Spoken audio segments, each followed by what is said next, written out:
Everybody, welcome back. So I want to give you all the information that I have in regards to the billions of starseeds out there, and although I'll probably never be able to name all of them in this lifetime, I'm going to do the best that I can. So this video here is about Cygnus Starseeds. And I love this topic because I've had quite a few clients already that when I did their soul origins, it came up from Cygnus, and they were like, what? What is Cygnus? So they didn't really understand because there's nothing out there. So even after they had the reading done, I didn't have any direction to point them in as far as researching it more. So I ended up having to do the reading and give them the information at the same time because I don't want them feeling in the dark. I want them to embrace themselves and have an understanding of who their soul is. It's really important to understand your soul, guys, because we're here as spirits having this human experience. So our spirit is the true us, not what you see. And in understanding who your spirit is, it really helps you get a sense of completion in your life, because many walk around never really knowing who they are, and then they try to reinvent themselves throughout life just to try to find that group that they feel that they fit into. So this is why I do this. So the Cygnus Starseeds, oh, they're so beautiful. They really are. They come from Cygnus, which is like the swan of our constellations. You could look up in the night sky and it kind of looks like a cross made out of stars, but it's actually a swan. And the people from Cygnus that incarnate here, some of the traits are that they love the finer things in life. They're very classy in their demeanor, and they love to dress it up. They love to be well maintenance. You'll see them with having their hair, their nails always done. They always wear the nicest, latest fashions, but they're not very showy as far as revealing clothing. They like to keep it sexy but classy for the women. And the men, you'll see they have, like, for an example, they would wear something like a button-up shirt with khakis or nice jeans, and they always have their hair gelled up, and they're not really into a bunch of tattoos and piercings because they like to keep it very refined. They're not the types that want to go out and really party down or be around loud settings. Instead, they have the best fun when they're at home with their own inner circle, having a few drinks, maybe smoking occasionally, and just really enjoying that quiet setting that's fun to them. They like that. And they love all types of music, but they don't really like the loud metal because they like something that has meaning in it. Songs that have meaning really reach out to the Cygnus Starseeds because they're very poetic when back in Cygnus. That's one of the things that they do mostly out there. Is it's like a planet full of writers, creators. They love to put their feelings down because, as you may know, we have the two balances. We have the logical spirit and we have the emotional spirit. And when you can use both of them together is when you've reached enlightenment and that you're well balanced. But there are still souls out there that are using one out of the two rather than having them together. And Cygnus Starseeds are very emotional. They not like they cry all the time emotional, but they really resonate with feelings. And a lot of them are so highly empathic because of that. Because they're always in tune with their own feelings, they can always have the ability to pick up on the feelings of others.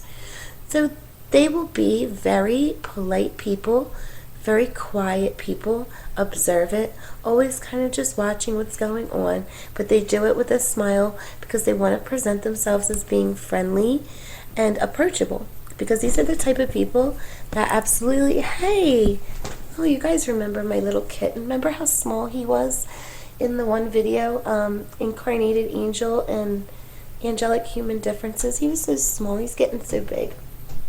He's a good boy. Go ahead. Go play. So anyhow, yes, they love to be around people that will express their feelings, but they want to make as many friends as they can out of those people. And they always feel like they're the type of people that can help fix everybody. Even if they know deep inside that the person is unfixable, they'll ride it out all the way to the end just so they can have a sense of feeling like, hey, if I can't fix them, at least I can support them. That's their outlook towards, working with others. And it's really important for them. That's the one thing that they've come here to do, is to be a support for other people who are in their growth processes as well. So I know that there's so many biased views. They say that Pleiadians only incarnate as blondes, and oh, it's ridiculous. Anybody can look any way that they choose coming from spirit realm, because they're the creators. Whatever they want is what they put together with their mind, and then they project that. You choose what you're going to look like before coming here in your contract. So with Cygnians, they usually choose to be born with darker hair, olive skin. I've seen a lot of Asians come from Cygnus, and the reason why is because of the heavy tradition and the heavy superstition. So they usually try, it doesn't have to be Asian family, but any family they'll try to incarnate in that's very heavy in superstitions, because that's all emotional based. That feeling that something bad's going to happen, or I have a feeling good luck's coming, or I have a feeling that person doesn't like me. It's all very superstitious. So they choose to incarnate into families that are highly superstitious. And it just so happens that Asian families are quite a bit superstitious. So maybe that's why I have met so many of them from those groups. But they can incarnate anywhere, truthfully. Some other things about Cygnians. Oh, okay, well, when they're in Cygnus, they have ships. They're organic. They're not etheric based like a lot of the other starseeds out there. They're so higher dimensional that their energy that can manifest physically. But with Cygnians, they are physical beings. A lot of the races are mixed, just like they are here on Earth.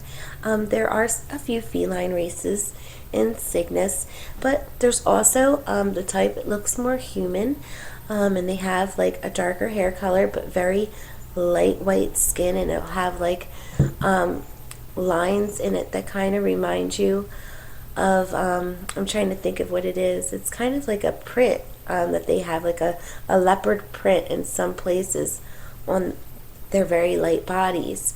So that's how they appear. They appear like that. Or they can look a little bit serpentine. There are some serpentines from Cygnus as well, but not bad ones, so don't worry. But anyhow, the Cygnians are beautiful people. They're beautiful there. Their main purpose in the universe is to help people find emotional balance and be a support to anyone coming in to their planetary atmosphere, because a lot of souls that are newly made will come into Cygnus and take a rest and condition their soul, which I'll do another video about, because I know that this term is not too familiar. But they stay there for a bit until they finally get to do another journey or another life, and the Cygnians are very supportive to those types of souls. So Cygnians, very elegant, very refined, very classy, very mature. Usually when they're younger, you'll feel like you're talking to a much older person when you're talking to them because of their demeanor. They're very, stern but friendly. They love making friends. They love listening to music with deep feeling. They love putting their feelings down on paper.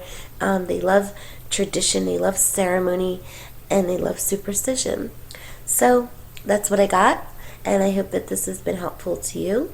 I love you all so very much. I wish you the best of luck on your spiritual journey. And I'll see you next time.